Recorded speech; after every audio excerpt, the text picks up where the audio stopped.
إن الحمد لله نحمده ونستعينه ونستغفره ونؤمن به ونتوكل عليه ونعوذ بالله من شرور أنفسنا ومن سيئات أعمالنا من يهده الله فلا مضل له ومن يضلله فلا هادي له وأشهد أن لا إله إلا الله وحده لا شريك له ونشهد أن محمدًا عبده ورسوله أما بعد فإن خير الحديث كتاب الله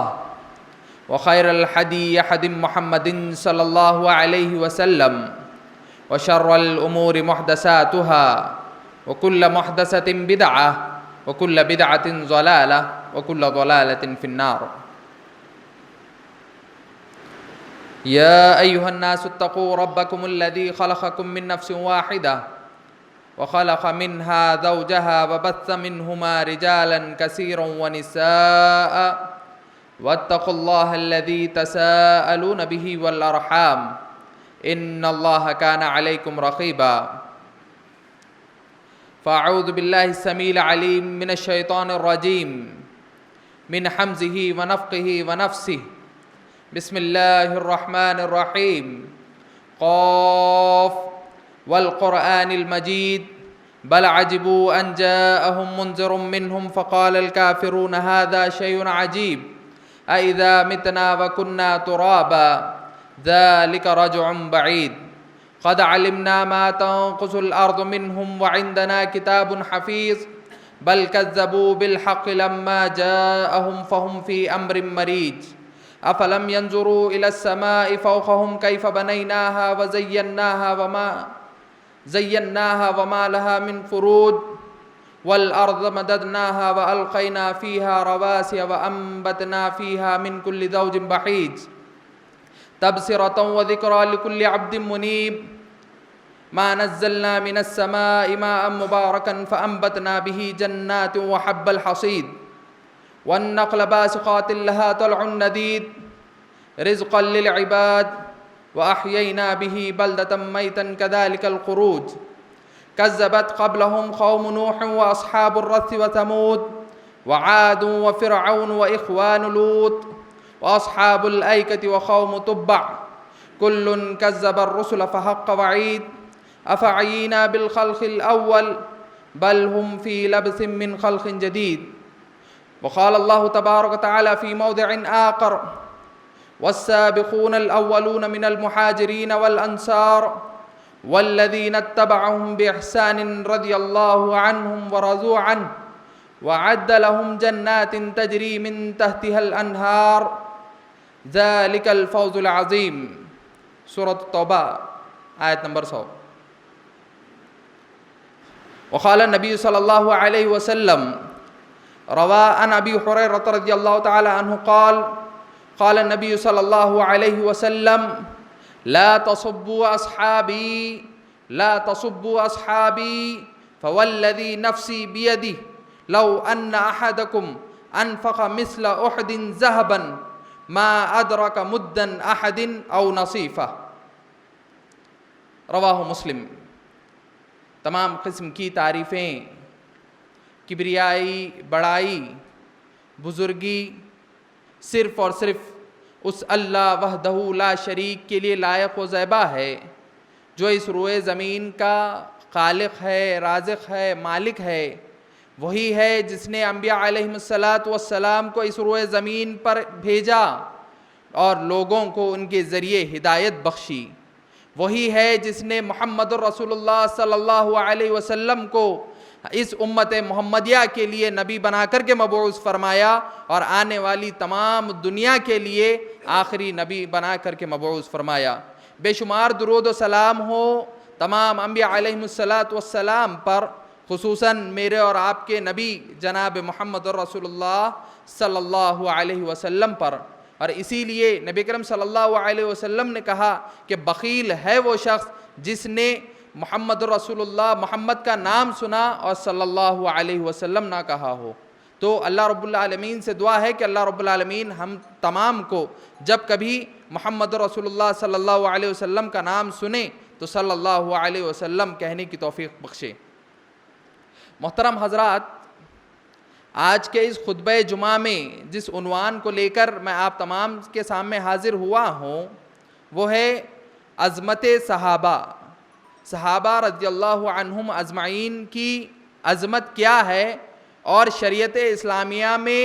ان کو کتنی زیادہ اہمیت دی گئی ہے۔ اگر ہم صحابہ کی تان و تشنیع کرتے ہیں، صحابہ کو لعن طعن کرتے ہیں، اگر کوئی انسان لعن طعن کرتا ہے تو پھر کیا ایسے شخص کا ایمان برقرار رہتا ہے؟ اس عنوان پر کچھ باتیں ہم آپ تمام کے سامنے بیان کریں گے۔ محترم حضرات، آپ دیکھیں گے اس روئے زمین پر انبیاء علیہم السلام کے بعد سب سے معزز شخصیات اگر کوئی تھی تو وہ نبی کریم صلی اللہ علیہ وسلم کے اصحاب تھے، کیونکہ اس کا ذکر اللہ رب العالمین نے ان کے آنے سے پہلے ہی کر دیا تھا۔ جیسا کہ آپ جانتے ہیں کہ تورات اور انجیل میں بھی صحابہ کا ذکر آ چکا تھا، جیسا کہ قرآن مجید میں بھی اس کا ذکر ہے کہ تورات اور انجیل میں صحابہ کا تذکرہ ہو چکا ہے۔ کس وجہ سے تذکرہ ہوا؟ کیونکہ یہ لوگ اس روئے زمین کے انبیاء کے بعد سب سے معزز اشخاص تھے۔ یہ لوگ نبی اکرم صلی اللہ علیہ وسلم کی صحبت انہیں ملی تھی۔ صحابہ کی شخصیات کو جاننے سے پہلے ہمیں یہ جان لینا چاہیے کہ صحابی کہتے کسے ہیں۔ محترم حضرات، اگر آپ لغوی اصطلاح میں صحابی کی اگر تعریف دیکھنا چاہیں گے، ہر وہ شخص جو کسی دوسرے شخص کی صحبت اختیار کرتا ہو، یعنی اس کے ساتھ اس کو رہنے کا موقع ملا ہو، لمبی مدت کے لیے ہو یا پھر تھوڑے وقت کے لیے، لیکن اسے عربی لغت میں صحابی کہا جاتا ہے۔ لیکن شریعت کی اصطلاح میں، اسلام میں اگر ہم یہ دیکھیں گے کہ صحابی کہتے ہیں، جب ہم صحابہ کہتے ہیں تو کسے کہتے ہیں؟ اس کی بہت سی تعریف علماء نے کی ہے، لیکن سب سے جامع تعریف جو امام حجر ابن العسقلانی نے کی ہے وہ یہ ہے کہ من لقی النبی صلی اللہ علیہ وسلم، من لقی النبی صلی اللہ علیہ وسلم، جو نبی کریم صلی اللہ علیہ وسلم سے ملا ہو، ملاقات کی ہو، مؤمنن بہی، اور ان پر ایمان لے آیا ہو، ومات علی الاسلام، اور اسلام پہ اس کی موت آئی ہو۔ اب محترم حاضرین، ذرا اس تعریف کو اگر ہم تھوڑی سی تفصیل میں دیکھیں گے تو آپ کو بڑے اچھے انداز سے اس کی وضاحت ہو جائے گی۔ کیسے؟ جس نے نبی کریم صلی اللہ علیہ وسلم سے ملاقات کی ہو، جب اللہ کے نبی صلی اللہ علیہ وسلم کو نبی بنا کر کے بھیجا گیا، اس وقت صحابہ کی ایک جماعت جو اللہ کے نبی صلی اللہ علیہ وسلم پر ایمان لے آئی تھی، اس کے علاوہ بھی بہت سارے لوگ تھے جو اللہ کے نبی صلی اللہ علیہ وسلم کا انکار کیا کرتے تھے۔ جب کہا گیا کہ اللہ کے نبی صلی اللہ علیہ وسلم سے ملاقات کی ہو تو بہت سے کفار نے بھی ملاقات کی ہے، لیکن جب کہا گیا کہ ایمان لے آئے تو کفار اس میں سے نکل گئے۔ اس کے بعد کہا کہ ایمان لانے کے بعد آپ کچھ لوگوں کو دیکھیں گے، کچھ لوگ مرتد بھی ہو چکے تھے، کچھ لوگ جو ہے مرتد بھی ہو چکے تھے، اسلام لائے، اس کے بعد جو ہے انہوں نے مرتد ہو گئے اور اسلام سے وہ لوگ نکل گئے۔ تو ایسے لوگ بھی اس سے نکل گئے، کیسے؟ کہ مؤمنن بہی ومات علی الاسلام، اور جب موت ان کی آئی ہو تو ایسے وقت میں بھی وہ اسلام پر تھے۔ یہ چیز، یہ تعریف اس لیے جامع ہے کہ ایک تو اللہ کے نبی صلی اللہ علیہ وسلم ملاقات کیے، پھر اس کے بعد ان پر ایمان لے آئے، پھر اس کے بعد جو ہے اسی پر ان کا انتقال ہوا ہو، تو ایسے شخص کو صحابی کہا جاتا ہے۔ اب محترم حاضرین، آپ دیکھیں گے صحابہ کی جو تعریف اللہ رب العالمین نے کی ہے، اب اس کو ہم جو ہے پے در پے، سب سے پہلے قرآن مجید میں صحابہ کی جو تعریف کی گئی ہے، صحابہ کا کیا بیان، کیا مرتبہ بیان کیا گیا ہے، سب سے پہلے قرآن کی روشنی میں ہم لوگ جاننے کی کوشش کریں گے۔ پھر اس کے بعد احادیث رسول میں، اللہ کے نبی صلی اللہ علیہ وسلم کی احادیث میں اس کا کیا تذکرہ آیا ہے، اس کو ہم جاننے کی کوشش کریں گے۔ پھر اس کے بعد صحابہ کے اقوال سے، یعنی ان کے جو ساتھی تھے، جو صحابہ تھے، ان لوگوں کے اقوال سے ہم جاننے کی کوشش کریں گے کہ صحابہ کی اہمیت کیا تھی۔ اور آپ یہ جان لیں کہ یہ جو عنوان تعین کیا گیا، متعین کیا گیا ہے کہ صحابہ، عظمت صحابہ، صحابہ کی عظمت، صحابہ کی جو عزت و وقار ہے، اس کو کیوں سمجھنا چاہیے ہمیں؟ سب سے پہلے یہ سمجھ لیں کہ آپ دیکھ لیں ابتدائے اسلام سے جتنے لوگوں نے جتنے لوگوں نے اللہ کے نبی صلی اللہ علیہ وسلم کی شخصیت پر کیچڑ اچھالنا چاہا یا پھر اللہ کے نبی صلی اللہ علیہ وسلم کی شخصیت کو مجروح کرنے کی کوشش کی، ہر زمانے میں انہیں ذلیل کیا گیا ہے۔ آج بھی آپ دیکھیں گے اگر کوئی اللہ کے نبی صلی اللہ علیہ وسلم کی شان میں کوئی گستاخی کر لیتا ہے تو ہم کتنا غضبناک ہو جاتے ہیں، پورے مل کے لوگ اس کا بائیکاٹ کرنا شروع کر دیتے ہیں، بے شمار الگ الگ طریقے سے جو ہے اس کا رد کرنے کی کوشش کرتے ہیں نہیں کرتے ہیں۔ آپ ہمیشہ دیکھیں گے کہ جب کبھی کوئی بھی اللہ کے نبی صلی اللہ علیہ وسلم کی شخصیت کو مجروح کرنے کی کوشش کریں گا تو پھر وہ مجروح نہیں کر سکتا، کیونکہ ہر شخص کو معلوم ہے کہ اللہ کے نبی صلی اللہ علیہ وسلم کی شخصیت اس روئے زمین کی سب سے پاک شخصیت تھی۔ اب اس کے بعد دوسرا حملہ جو لوگ کرنا چاہتے ہیں وہ کون سا ہے؟ قرآن پر۔ یعنی قرآن پر اگر کوئی حملہ کرنا چاہے، کہے کہ یہ کتاب غلط ہے یا پھر اس کتاب میں جو ہے غلط باتیں کہی گئی ہیں، جیسا کہ کچھ دن پہلے آپ نے سنا کہ وسیم رضوی جو کہا گیا، لوگوں نے اس کے بارے میں بے شمار باتیں کہی اور اسے دیوانہ کہا، مجنون کہا، بے شمار چیزیں کہی اور اسے بھی دھتکار دیا گیا۔ اس کا کوئی عمل ہوا؟ کوئی عمل کامیاب ہوا؟ وہ اپنی سازش میں کامیاب ہو سکا؟ ہرگز نہیں کامیاب ہو سکا۔ تو جب دشمنان اسلام نے یہ چیز دیکھی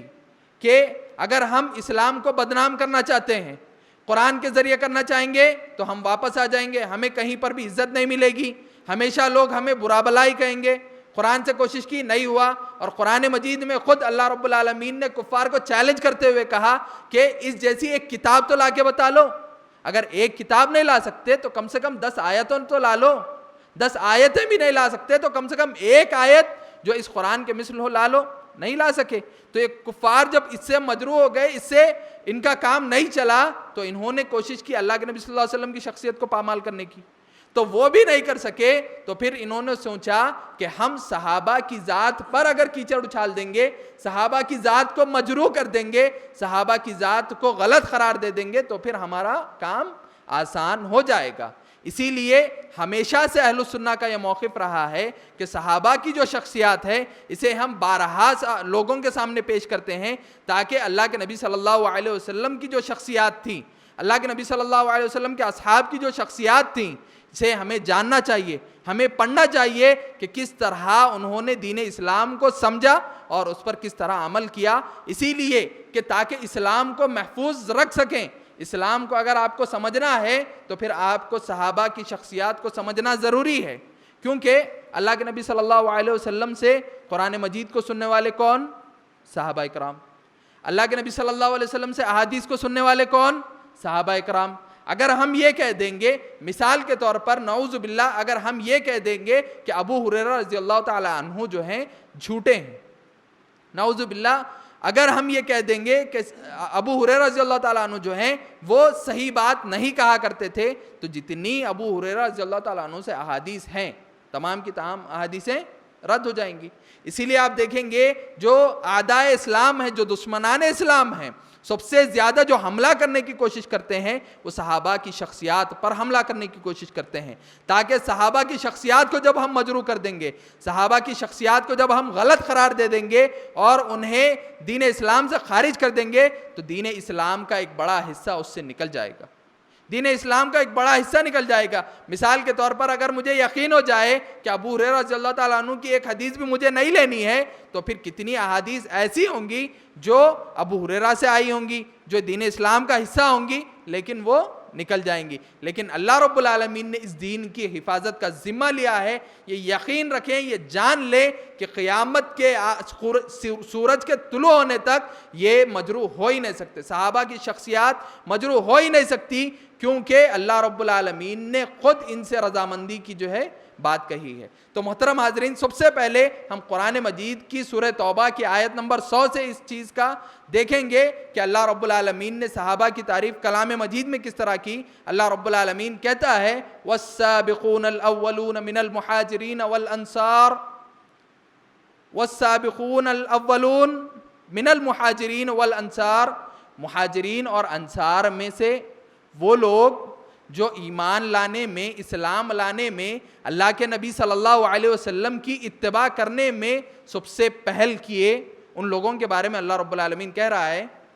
وَالسَّابِقُونَ الْأَوَّلُونَ مِنَ الْمُحَاجِرِينَ وَالْأَنصَارِ، والذین اتبعہم بإحسان، کہ اور ان کے بعد آنے والے بھی. ایک تو سابقین اولین مہاجرین ہیں، انصار ہیں، ان میں جو پہلے ایمان لے آئے، اسلام لے آئے وہ لوگ، پھر اس کے ساتھ ساتھ ان کے بعد آنے والے. بعض مفسرین اس سلسلے میں کہتے ہیں یہاں پر تابعین کا ذکر ہے.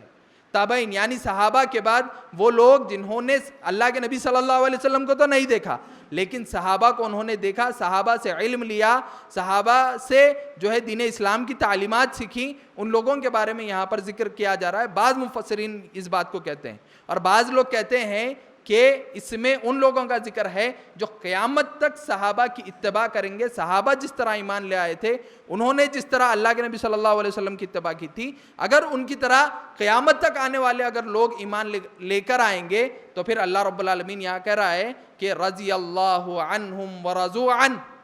وَأَعَدَّ لَهُمْ جَنَّاتٍ تَجْرِي مِن تَحْتِهَا الْأَنْهَارُ خَالِدِينَ فِيهَا أَبَدًا ذَلِكَ الْفَوْزُ الْعَظِيمُ. اللہ اکبر، کتنی بڑی بات ہے. اللہ رب العالمین کہہ رہا ہے کہ ایک تو سابقین اولین میں سے وہ لوگ جو انصار اور مہاجرین میں سے ہیں، پھر اس کے بعد ان کی اتباع کرنے والے خالص طور پر، یعنی اس میں کوئی ملاوٹ نہیں ہے، شرک نہیں ہے، بدعات نہیں ہے، صرف اور صرف صحابہ کا جو عمل تھا، جس طرح انہوں نے اللہ کے نبی صلی اللہ علیہ وسلم کی اتباع کی تھی، اسی طرح اگر آپ بھی ایمان لے آئیں گے تو اللہ رب العالمین کہہ رہا ہے کہ رضی اللہ عنہم ورضوا عنہ، کہ اللہ رب العالمین ان سے راضی ہو گیا ہے اور وہ اللہ رب العالمین سے راضی ہو. یعنی اس روئے زمین پر رہتے ہوئے، اس دنیا میں رہتے ہوئے اللہ رب العالمین ایسے اشخاص کو جنت کی بشارت دے رہا ہے. اللہ رب العالمین کہہ رہا ہے کہ اللہ رب العالمین ان سے راضی ہو چکا ہے. وہ لوگ جو کچھ عمل کرتے ہیں اللہ رب العالمین نے ان کے تمام اعمال کو قبول کر لیا ہے، اور جو کچھ لغزشیں، خطائیں ایک انسان کے ناطے ہوتے ہوئے ان کی اس دنیا میں ہو رہی ہیں، اللہ رب العالمین انہیں بھی معاف کر دیتا ہے. اس کے بعد کہہ رہا ہے صرف اللہ رب العالمین راضی ہو کر خاموش نہیں رہے، بلکہ اس کے بعد کہہ رہا ہے وَعَدَّ لَهُمْ جَنَّاتٍ تَجْرِي مِن تَحْتِهَا الْأَنْهَارُ، اور میں وعدہ کرتا ہوں کہ میں انہیں ایسی جنتیں عطا کروں گا جس کے نیچے سے نہریں جاری ہوں گی. اللہ اکبر. یہ بڑی سعادت کی بات ہے. ہر انسان کے بس کی بات نہیں ہے کہ انسان دنیا میں رہے، گناہ کے کام کرے. انسان دنیا میں رہتے ہوئے بہت سارے کام کرتا ہے، لیکن اس کے باوجود اللہ رب العالمین اسے جنت کی بشارت دے دے، یہ ہر کسی کے بس کی بات نہیں ہے. یہ صرف اور صرف ان لوگوں کی بات ہے جو لوگ توحید پر ہیں، سچی توحید پر ہیں، اور اللہ رب العالمین کے ساتھ کسی کو شریک نہیں ٹھہراتے. محترم حاضرین، یہی وہ فرقہ ہے جو ناجیہ ہے اور جو کامیاب ہونے والا ہے. اس کے علاوہ آپ دیکھیں گے کہ جہنم میں بہت سارے فرقے داخل ہو جائیں گے. اللہ رب العالمین یہاں پر وہی کہہ رہا ہے کہ صحابہ کی ہمیں اتباع کرنی چاہیے، صحابہ کو ہماری زندگی کا ہمیں رول ماڈل بنانا چاہیے کہ صحابہ نے کس وقت کیسا عمل کیا. آپ دیکھیں گے اللہ کے نبی صلی اللہ علیہ وسلم کی اتباع انہوں نے ایسے کی جیسے کہ ان کے کانوں میں وہ بات پڑی تو دوسرے موقع پر انہوں نے اس چیز کو بدل دیا. آپ دیکھیں گے جب قبلے کی تبدیلی کا وقت آیا، یعنی مسلمانوں کا جو پہلا قبلہ تھا وہ بیت المقدس تھا. پہلے مسلمان بیت المقدس کی جانب جو ہے رخ کر نماز پڑھا کرتے تھے، لیکن اللہ کے نبی صلی اللہ علیہ وسلم کی یہ خواہش تھی کہ نماز جو ہے بیت اللہ کی جانب تبدیل ہو کر پڑھی جائے، بیت اللہ کی جانب جو ہے پھر کر پڑھی جائے. لیکن جب اللہ کے نبی صلی اللہ علیہ وسلم مکہ میں تھے، 13 سال اللہ کے نبی صلی اللہ علیہ وسلم مکہ میں تھے، تو مسجد نبوی کا یہ بیت المقدس کا جو احاطہ ہوتا ہے، جو بیت المقدس کا جس طرف بیت المقدس تھی، تو اللہ کے نبی صلی اللہ علیہ وسلم کعبۃ اللہ کے اس طرف نماز پڑھ لیتے تو بیت المقدس اور کعبۃ اللہ دونوں ایک ساتھ جو ہے اس گروہ میں آ جاتی تھی. لیکن جب مدینہ آ گئے تو اللہ کے نبی صلی اللہ علیہ وسلم کو یہ ہوا کہ بیت المقدس تو اس طرف ہے اور کعبۃ اللہ اس طرف ہے، تو کعبۃ اللہ جو ہے اللہ کے نبی صلی اللہ علیہ وسلم کو نماز پڑھتے ہوئے نہیں مل رہا تھا. تو اللہ کے نبی صلی اللہ علیہ وسلم کی ایک دلی خواہش تھی کہ جو نماز پڑھی جاتی ہے، جو مسلمانوں کا قبلہ ہے، وہ بیت المقدس کی بجائے جو ہے کعبۃ اللہ ہو جائے. تو اللہ رب العالمین نے مدینہ میں سن 2 ہجری میں اللہ کے نبی صلی اللہ علیہ وسلم پر اس وحی کو نازل کیا کہ اللہ رب العالمین نے بیت المقدس کے بدلے مسلمانوں کا قبلہ کعبۃ اللہ بنا دیا. جیسے ہی صحابہ نے اس چیز کو سنا،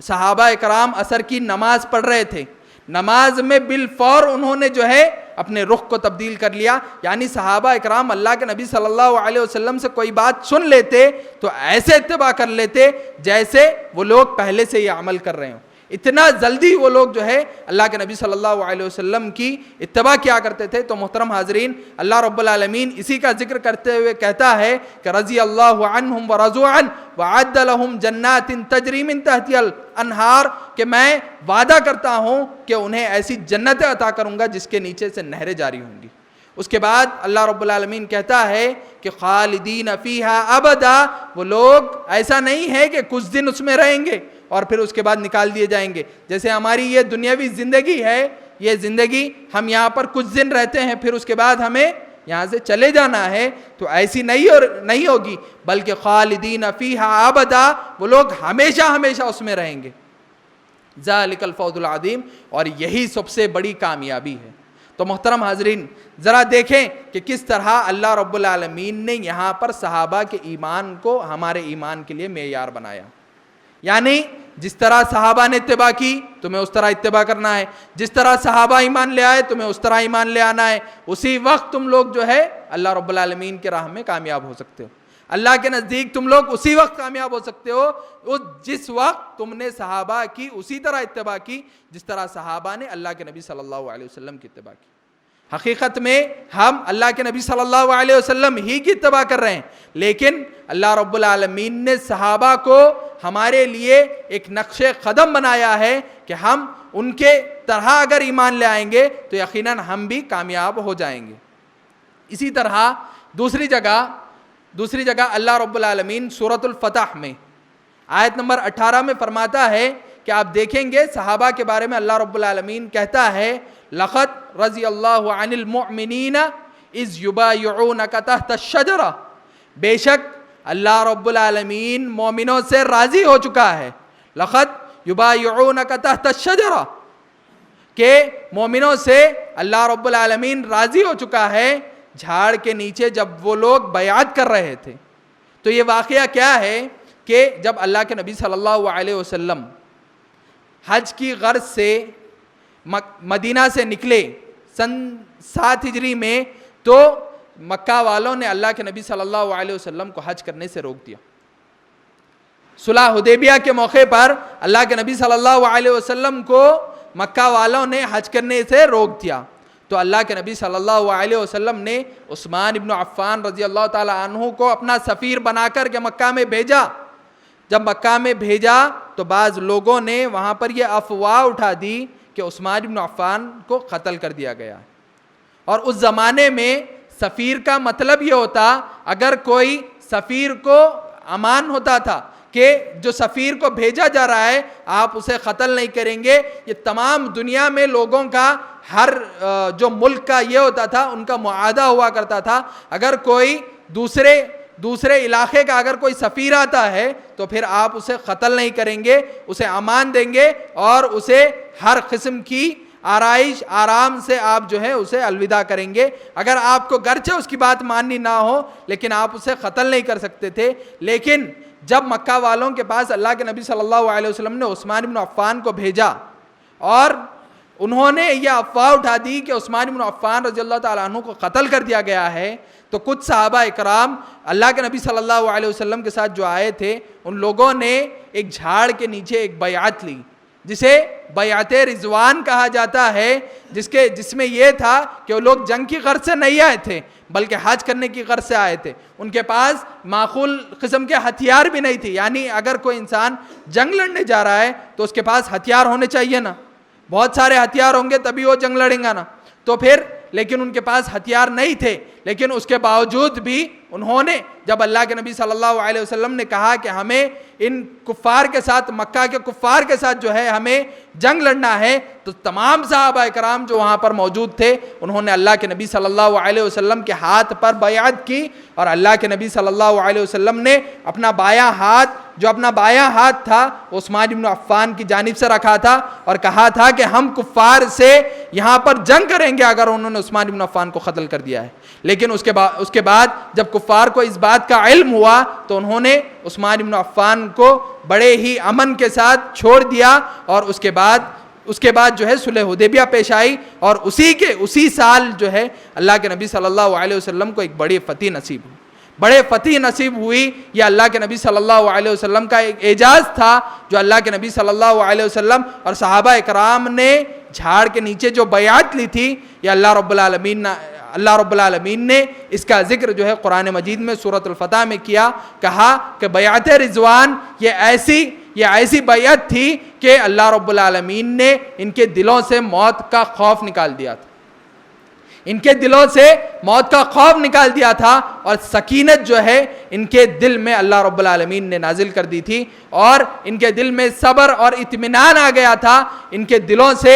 دلوں سے جو موت کا خوف ہوتا ہے، انسان ڈرتا ہے کہ جنگ میں چلا جائے گا تو پھر وہ قتل کر دیا جائے گا، مر جائے گا، اس کی جان چلی جائے گی، یہ جو ڈر تھا یہ اللہ رب العالمین نے ان صحابہ کرام کے دلوں سے نکال دیا تھا۔ تو محترم حاضرین، قرآن مجید میں ایسے بے شمار آیتیں ہیں جہاں پر اللہ رب العالمین نے صحابہ کرام کو ہمارے ایمان کے لیے معیار بنایا ہے، اور ہمیں اس بات کی ترغیب دلائی ہے کہ اگر ہمیں ایمان لانا ہے، کامیاب ہونا ہے، تو ہمیں صحابہ کی اتباع کرنی ہے، صحابہ کی طرح ایمان لانا ہے۔ اسی طرح اب دیکھیں گے کہ اللہ کے نبی صلی اللہ علیہ وسلم نے اپنے صحابہ کے بارے میں کیا کہا۔ راوی حدیث عمران رضی اللہ تعالیٰ عنہ کہتے ہیں کہ عن عمران بن حسین رضی اللہ تعالیٰ عنہ قال نبی صلی اللہ علیہ وسلم خیر الناس قرنی ثم الذین یلونہم ثم الذین یلونہم ثم الذین یلونہم، متفق علیہ۔ اللہ کے نبی صلی اللہ علیہ وسلم کہتے ہیں،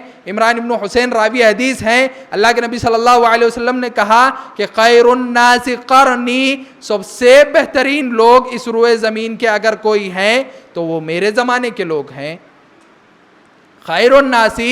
قرنی ثم الذین یلونہم، پھر اس کے بعد آنے والے، ثم الذین یلونہم، پھر اس کے بعد آنے والے۔ اس طرح اللہ کے نبی صلی اللہ علیہ وسلم نے کہا کہ سب سے بہترین لوگ اگر اس روئے زمین کے کوئی ہیں تو وہ میرے زمانے کے لوگ ہیں، کیونکہ خیر کو چاہنے والے، خیر کو پسند کرنے والے اس روئے زمین نے اتنی بڑی جماعت ایک مرتبہ میں کبھی نہیں دیکھی تھی۔ ایک مرتبہ میں جو لوگ تمام کے تمام لوگ خیر پسند ہو، اچھی چیزوں کو پسند کرتے ہو اور خیر چاہتے ہو، دین اسلام کو پھیلانا چاہتے ہو، اتنی بڑی جو جماعت ایک سوچ کی تھی، اتنی بڑی جماعت ابتداء اسلام سے یا پھر زمین کی جب سے ابتدا ہوئی آدم علیہ السلام سے لے کر آج تک اتنی بڑی جماعت ایک سوچ کی لے کر کسی جماعت نے نہیں دیکھی تھی۔ تو صحابہ کرام کی وہ جماعت تھی جو لوگ اپنے فکر میں اور اپنے منہج میں تمام وہ لوگ ایک اٹھا جڑے ہوئے تھے۔ تو اسی کا ذکر نبی اکرم صلی اللہ علیہ وسلم نے کہا کہ سب سے بہترین اگر کوئی لوگ ہیں تو وہ میرے زمانے کے لوگ ہیں، پھر اس کے بعد آنے والے، اسی طرح آتے جو ہے لوگ خیر، مطلب انسانوں میں سے خیر ختم ہو جائے گا اور پھر قیامت برپا ہو جائے گی۔ اسی طرح ایک دوسری حدیث میں جس کے راوی حدیث ابو ہریرہ رضی اللہ تعالیٰ عنہ ہیں، جیسا کہ خطبہ مسنونہ کے بعد پڑھا گیا کہ ابو ہریرہ رضی اللہ تعالیٰ عنہ بیان کرتے ہیں کہ نبی اکرم صلی اللہ علیہ وسلم نے فرمایا کہ لا تسبوا اصحابی، میرے صحابہ کو گالی نہ دو، کیونکہ اگر تم ایک احد پہاڑ کے برابر بھی سونا اللہ کی راہ میں خرچ کر دو تو بھی تم ان کے ایک مد یعنی جو ناپنے کا ایک آلہ، جیسے آج ہمارے پاس کلو 1.5 کلو کا جو تولنے کا آلہ ہوتا ہے، اس طرح اس زمانے میں لوگ چاول کو مد میں تولا کرتے تھے، اور یہ اللہ کے نبی صلی اللہ علیہ وسلم کی سنت بھی ہے، اور اللہ کے نبی صلی اللہ علیہ وسلم نے کہا ہے کہ اللہ کے نبی صلی اللہ علیہ وسلم نے مد میں جو ہے برکت کی دعا بھی کی ہے۔ تو ہر انسان کو، ہر مسلمان کو چاہیے کہ وہ اپنے گھر میں مد رکھے۔ آپ دیکھیں گے بہت سے بازار میں، یہاں پر تو نہیں لیکن بہت ساری جگہ جیسے حیدرآباد وغیرہ آپ چلے جائیں گے اور کسی سے اگر رابطہ کریں گے تو آپ کو معلوم ہوگا کہ مد ایک جو ہے تولنے کا آلہ ہوتا ہے۔ جس طرح ہم لوگ فطرہ بھی دیتے ہیں نا، فطرہ دیتے وقت جیسے کہا جاتا ہے کہ 2.5 کلو جو ہے گیہوں نکالنا ہے یا پھر جو بھی آپ کھاتے ہیں وہ نکالنا ہے، تو یہی وہ پیمانہ ہے،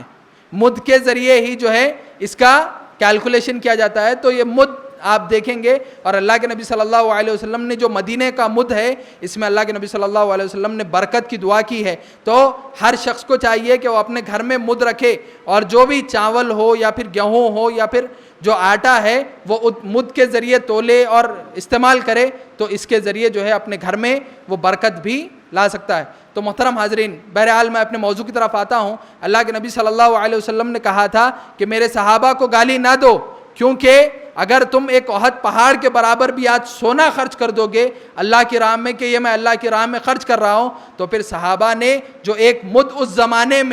زمانے میں جو خرچ کیا ہے اس کے برابر کو نہیں پہنچ سکتے، یا پھر اس آدھے مد کے برابر بھی اگر ان لوگوں نے اس زمانے میں صدقہ کیا ہے، آج تم اگر احد پہاڑ کے برابر بھی سونا خرچ کر دو گے تو بھی تم جو ہے صحابہ کی اس منزلت کو نہیں پہنچ سکتے. اسی طرح اللہ کے نبی صلی اللہ علیہ وسلم نے ایک گروہ کا ذکر کیا، کہا کہ عنقریب لوگ ایک ایسا زمانہ دیکھیں گے جس میں لوگ دو گروہ ایک دوسرے سے لڑنے کے لیے کڑھیں گے، تو ان میں سے ایک آواز لگانے والا لگائے گا کہ تم میں سے کوئی ایسا شخص ہے جس نے اللہ کے نبی صلی اللہ علیہ وسلم کی صحبت اختیار کی ہو. تو ایک گروہ میں سے ایک شخص ہاتھ اٹھائے گا اور کہے گا کہ میں وہ فلاں شخص ہوں جس نے اللہ کے نبی صلی اللہ علیہ وسلم کی صحبت اختیار کی ہے، یعنی میں صحابی ہوں. تو پھر اس گروہ کو فتح نصیب کر دی جائے گی. اسی طرح اس کے بعد ذکر کیا کہ ایک گروہ ایسا ہوگا جو دو گروہ لڑنے کے لیے کھڑے ہوں گے، ان میں سے ایک آواز لگانے والا آواز لگائے گا کہ تم میں سے کوئی ایسا شخص ہے جس نے صحابہ کو دیکھنے والے کی صحبت اختیار کی ہو، یعنی صحابی کی کسی نے صحبت اختیار کی ہو یا پھر صحابی کو کسی نے دیکھا ہو. تو ایک شخص کہے گا کہ میں نے صحابہ میں سے صحابہ کو دیکھا ہے، تو ان سے کہا جائے گا کہ فلاں گروہ کو جو ہے فتح نصیب کر دی جائے گی. اسی طرح آگے ذکر کہا گیا کہ جس نے صحابہ کی صحبت اختیار کی، اگر اس میں سے کسی شخص نے ایک کو دیکھا ہے تو پھر اس کو بھی فتح نصیب کر دی جائے گی. تو محترم حاضرین، اس طرح کی بے شمار روایتیں اللہ کے نبی صلی اللہ علیہ وسلم نے صحابہ کی شخصیت پر اور صحابہ کے عزت پر جو ہے اللہ کے نبی صلی اللہ علیہ وسلم نے بے شمار پیش کی ہیں. اسی طرح آپ دیکھیں گے صحابہ اکرام نے صحابہ کی جو تعریف کی ہے اس کے بارے میں سعید ابن زید جو کہ عشرہ مبشرہ میں سے، یعنی وہ ان 10 لوگوں میں سے ہیں جنہیں اللہ کے نبی صلی اللہ علیہ وسلم نے اس دنیا میں رہتے ہوئے جنت کی بشارت دے دی تھی. تو وہ کہتے ہیں کہ میں نے ایک شخص کو دیکھا کہ کوفہ میں وہ صحابہ کو گالی دے رہا تھا. تو میں نے اس سے کہا کہ تم صحابہ کو گالی دیتے ہو، اگر تم اللہ کی راہ میں آج اپنی پوری زندگی لگا دو اور اپنی زندگی میں تمام زندگی صدقہ کرتے رہو، اگر کوئی ایک ادنا صحابی جو اللہ کے نبی صلی اللہ علیہ وسلم کے ایک معرکے میں یعنی لڑائی میں اللہ کے نبی صلی اللہ علیہ وسلم کے ساتھ تھا اور اس نے صرف اپنے چہرے کو غبار آلود یعنی صرف مٹی اپنے چہرے پر بھی اڑا لی ہو، تو ایسے شخص کے برابر بھی تم نہیں پہنچ سکتے، گرچہ تمہیں نوح علیہ السلام کی عمر بھی مل جائے، یعنی 950 سال بھی اگر تمہیں مل جائیں اور تم جو ہے اللہ کی راہ میں خرچ کرتے رہو، اللہ کی راہ میں جو ہے تمام اپنی جان و مال قربان کر دو، تو بھی تم صحابہ کے اس عمل تک نہیں پہنچ سکتے. یہ وہ مرتبہ ہے جسے آج لوگ مجروح کرنے کی کوشش کر رہے ہیں، صحابہ اکرام کو بدنام کرنے کی کوشش کر رہے ہیں. محترم حاضرین، صحابہ وہ جماعت ہے جن کی محنتوں کی وجہ سے، جن کی قد و کاوشوں کی وجہ سے آج دین اسلام ہم تک صحیح طور پر پہنچا ہے. اگر وہ لوگ دین اسلام کو صحیح طور پر نہ سمجھتے اور ہم تک نہ پہنچاتے تو پھر آج ہمارا دین صحیح طور پر ہم تک نہیں پہنچ سکتا تھا. تو محترم حاضرین، ہمیں چاہیے کہ جس طرح جب کبھی ہم اللہ کے نبی صلی اللہ علیہ وسلم کی شخصیت کو مجروح ہوتے ہوئے دیکھتے ہیں، اللہ کے نبی صلی اللہ علیہ وسلم پر لعن طعن کرتے ہوئے دیکھتے ہیں، تو جس طرح ہم غیظ و غضب میں آتے ہیں، غصے میں آتے ہیں، اسی طرح اگر ہم صحابہ کی شخصیات کو مجروح ہوتے ہوئے دیکھیں اور صحابہ کو اگر کوئی لعن طعن کر رہا ہو اسے دیکھیں تو حتی الامکان اسے روکنے کی کوشش کریں. اگر ہمارے پاس استطاعت ہے تو ہم ہاتھ سے روکیں، اگر ہمارے پاس استطاعت نہیں ہے کہ ہم ہاتھ سے نہیں روک سکتے تو پھر کم از کم زبان سے مقابلہ کریں، زبان سے کہیں کہ اے شخص تم فلاں صحابی کو کیوں برا بلا کہتے ہو، حالانکہ صحابہ کرام کے بارے میں اللہ رب العالمین نے یہ تعریفیں کی ہیں. آپ بول سکتے ہو، اگر آپ کے پاس وہ بھی طاقت نہ ہو تو کم از کم جو شخص صحابہ کو برا بھلا کہہ رہا ہو اسے چاہیے کہ وہ اپنے دل میں اسے برا جانے کہ یہ شخص جو ہے صحابہ کو غلط کہہ رہا ہے، برا کہہ رہا ہے، میرا دل یہ گوارا نہیں کرتا، میں صحابہ سے محبت کرتا ہوں۔ اللہ کے نبی صلی اللہ علیہ وسلم نے ہمیں اپنے صحابہ سے محبت کرنے کا حکم دیا ہے، تو ہم صحابہ سے بہت زیادہ محبت کرتے ہیں۔ اسی وجہ سے اگر کوئی صحابہ کو لعن و تشنیع کرتا ہو تو پھر اسے چاہیے کہ وہ کم از کم دل میں برا جانے کہ یہ فلاں شخص جو ہے صحابہ کو برا بھلا کہتا ہے، میں اس سے بغض رکھتا ہوں، اللہ کے لیے میں اس سے بغض رکھتا ہوں۔ اس طرح کم سے کم ہم دل میں تو سوچیں۔ آخر میں اللہ رب العالمین سے دعا گو ہوں کہ اللہ رب العالمین ہم تمام کو صحابہ کی اتباع کرنے اور صحابہ نے جس طرح ایمان لایا اس طرح ایمان لانے اور اس پر عمل پیرا ہونے کی توفیق عطا فرمائے، آمین یا رب العالمین۔ والسلام علیکم ورحمۃ اللہ وبرکاتہ۔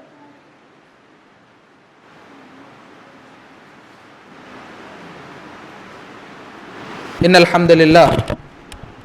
نحمده ونستعینه ونستغفره ونعوذ باللہ من شرور انفسنا ومن سیئات اعمالنا من يهده الله فلا مضل له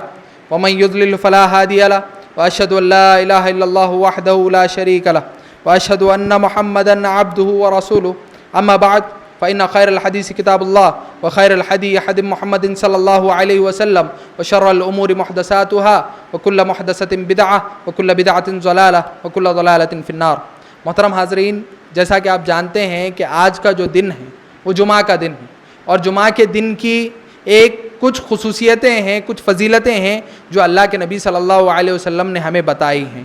اور یہ امت محمدیہ کے لیے اعزاز ہے کہ جمعہ کا دن ہمارے لیے عید کا دن مقرر کیا گیا، کیونکہ کافی ساری جو ہمارے سے پہلی قومیں گزری ہیں انہیں کہا گیا تھا کہ تم اپنے لیے ایک دن عید کا دن مقرر کر لو، لیکن کسی نے جو ہے جمعہ کا دن اختیار نہیں کیا، سوائے امت محمدیہ کو یہ خصوصیت حاصل ہوئی ہے، اور امت محمدیہ کو اللہ کے نبی صلی اللہ علیہ وسلم نے جمعہ کے دن کچھ اعمال بتائے ہیں جنہیں ایک مسلمان اگر کر لے تو پھر وہ بہت ہی زیادہ فائدے میں رہے گا۔ اللہ کے نبی صلی اللہ علیہ وسلم نے کہا کہ جمعہ کے دن مجھ پر زیادہ سے زیادہ درود بھیجا کرو،